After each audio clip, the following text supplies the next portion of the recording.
कांग्रेस के दिग्गज नेता और पूर्व केंद्रीय मंत्री रहे स्वर्गीय राजेश पायलट की 22वीं पुण्यतिथि आज भंडारा में मनाई गई। इस मौके पर राजेश पायलट की स्मृति में सर्वधर्म सभा का आयोजन किया। इस दौरान प्रदेश के पूर्व डिप्टी सीएम और टोंक विधायक सचिन पायलट सहित प्रदेश के कई मंत्री और विधायक इस दौरान मौजूद थे। इस मौके पर पिता को याद करते हुए सचिन पायलट ने कहा कि राजेश पायलट हमेशा किसान, गरीब और मजदूर लोगों के साथ खड़े और सभी को उनके आदर्शों पर चलना चाहिए।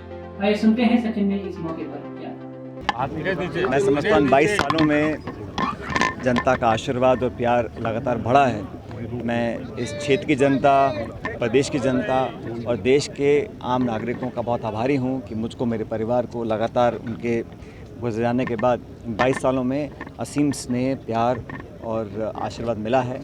आज मैं समझता हूँ कि पहले से ज़्यादा ज़रूरत है उन सिद्धांतों का पालन करने की जिस पर देश की नींव बनी थी, जिसका स्वर्गीय पायलट साहब ने हमेशा पैरवी करी थी। उन्होंने शुरू से कहा कि गरीब और किसान के बच्चे अगर पढ़ लिख जाएंगे तो उन पदों पर बैठेंगे जिन पदों से देश की नीतियाँ बनती हैं, और आपसी प्रेम, भाईचारा, एक दूसरे की मदद करना, सबको साथ लेकर चलना।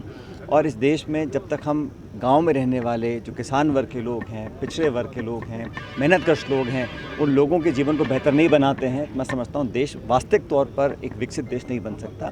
आज उन सिद्धांतों का अनुसरण करना मैं समझता हूँ सबके लिए बहुत ज़रूरी है।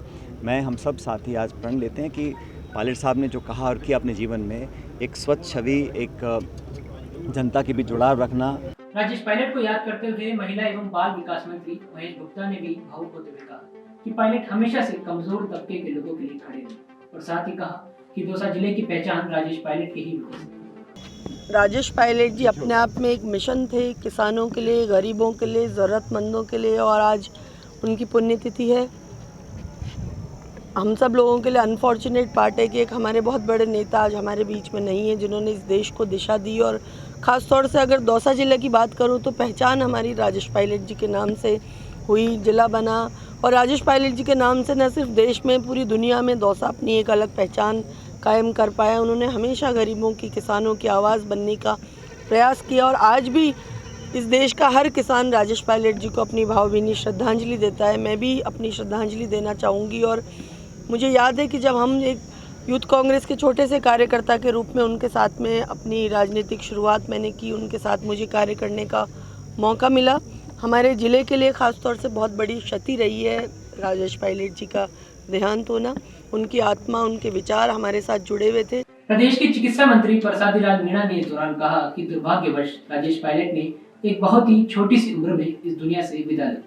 यदि वे आज के समय में होते तो निश्चित तौर पर किसानों की वर्तमान स्थिति में सुधार देखने को मिलता। हमारे लोकप्रिय नेता थे राजेश पायलट साहब, और किसानों के निश्चित रूप से देश के पहले किसान नेता हुए थे जिन्होंने किसानों की आवाज़ को उठाया, और हमने बहुत पहले उनको खो दिया। अगर आज होते, निश्चित रूप से किसानों की जो परिस्थितियां हैं और उसमें बहुत इजाफा होता, और उनका कार्य, उनके कामकाज सबको याद रहेंगे। ऐसे लोकप्रिय नेता बहुत ही कम होते।